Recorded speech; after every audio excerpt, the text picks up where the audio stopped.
Now, again, rather than talking about it, I'm bringing up the hardcore expert. Tom Horby is here to help me actually demonstrate what we're actually doing. Okay, Tom, welcome. Thank you. I can't tell you how excited I am to be here this morning. I can't believe it's just been a little over a year since we released Lightroom 1. And I feel like the original public beta never ended. We have such a great community of users, and we keep getting such amazing feedback. I think it's worth highlighting one individual who gave us more feedback than maybe was required.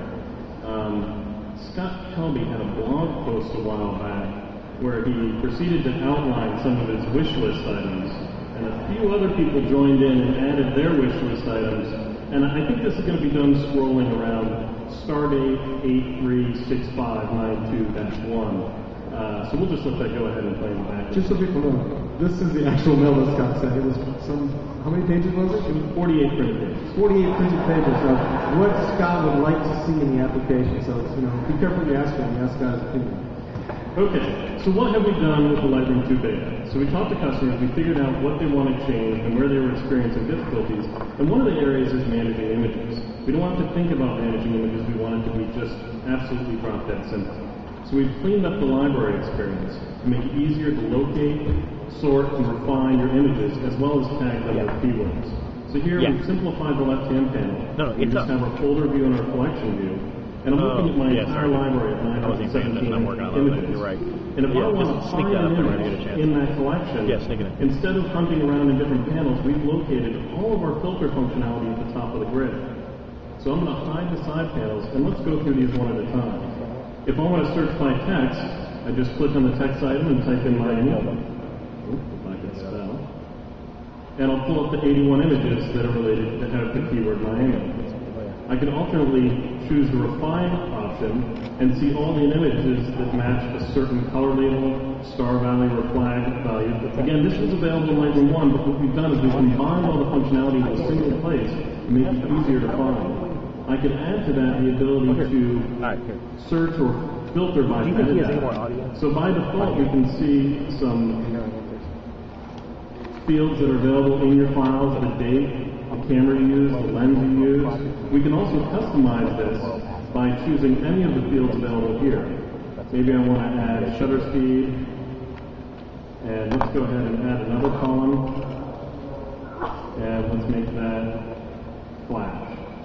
So here we can quickly filter. Let's see all my 1DS Mark III images shot with a 14mm, and again, it's a nice quick filter.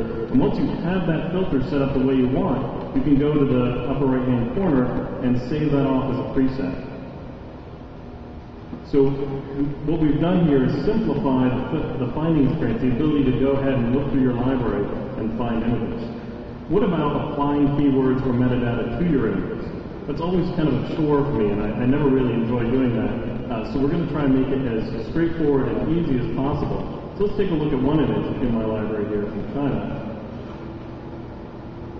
And we're going to look at the keywording technology we have, because we have a new algorithm that's really quite impressive. I'm going to actually go ahead and search on this keyword so I can find it. Let's use the technology.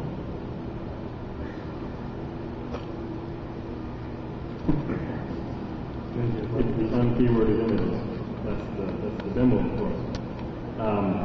Let's look at this image. So we've got two images side by side. The first image is tagged Beijing and Forbidden City. The next image isn't tagged. So how do I help myself find the right keywords for the right images? In Lightroom 2 Beta, we have a new functionality called Suggested Keywords. I'm going to go ahead and zoom in on this. Previously, this panel of 9 words was populated by either a keyword preset unified or a set of recent keywords that you would use in your keywording process. Now we go ahead and provide you with the ability to choose a suggested keyword option.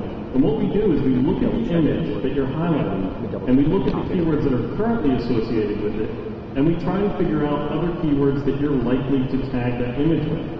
For example, if I go to the beach all the time with my dog, if I type in a keyword beach for an image, chances are the very first suggested keyword is going to be the dog's name, because I've already keyworded those two things together in the library. It's also going to look at capture time to try and decide, well, okay, well this one was captured pretty much within the same minute as this image, so probably going to share some keywords. So let's go ahead and populate that suggested keyword area. So there's a lot of power, and I really suggest taking a look at that in the beta and seeing how it works for your keywording experience. Another powerful functionality that we added is smart collections. So this is the ability to filter by keywords automatically across your library. And I'm going to go ahead and create one here. I'm going to create a smart collection. I'm going to put that in a smart collection set. And I'm going to go ahead and let's pick keyword contains. Again, I'm going to go back to Miami. Spell it correctly this time. I'm going to call this Miami keyword. And in my smart collection set, I have a collection that automatically filters the entire library and organizes all my Miami keyword images into a single collection. I also have all my 5 stars in the collection, 2008 images, 2007 or 6, all my pick files, even my rejects, which I can use as a quick way to go ahead and trash files at the end of the session. So a lot of power here. But let's go ahead and go back. We're going to close our smart collection. Let's go to I guess we call it a dumb collection. It's right after Adobe. Okay. The old style collections. And let's look at this set of panorama images. This is where I want to talk about some of the possibilities with Photoshop integration that are now available. Previously, you could take a file from Lightroom Photoshop and write out a big TIFF or PSD and then bring it back, and it worked, but we need to make it better. So now we can edit in Photoshop 3, and you can see we have a range of options. We can open it as a smart object, merge the panorama, so let's go ahead and do that. I selected those 5 files, let's just say OK. I can grab a group of images and create an HDR image out of them directly from within Lightroom. I can go ahead and select multiple files or multiple virtual copies and open them up in a single Photoshop document in separate layers, so I can do whatever compositing or blending I need to do across those images. And then when I'm done, all I need to do, wait for this to finish, hit save, close it, and I'm right back in Lightroom. So we're going to go ahead and let that line. So again, Tom, what we're trying to do here is we're trying to do the same thing we did with suites and the integration we have across applications. Now we can bring those between Lightroom and Photoshop, obviously the workflows to make that simple. Absolutely. As the toolbox for photographers, Lightroom and Photoshop, they have to work together seamlessly. And being able to just go ahead and jump back and forth, whether it's a smart object, whether it's HDR, panoramas, being able to go back and forth is crucial. And embrace the highlights in Lightroom. Right back in the Lightroom and no work.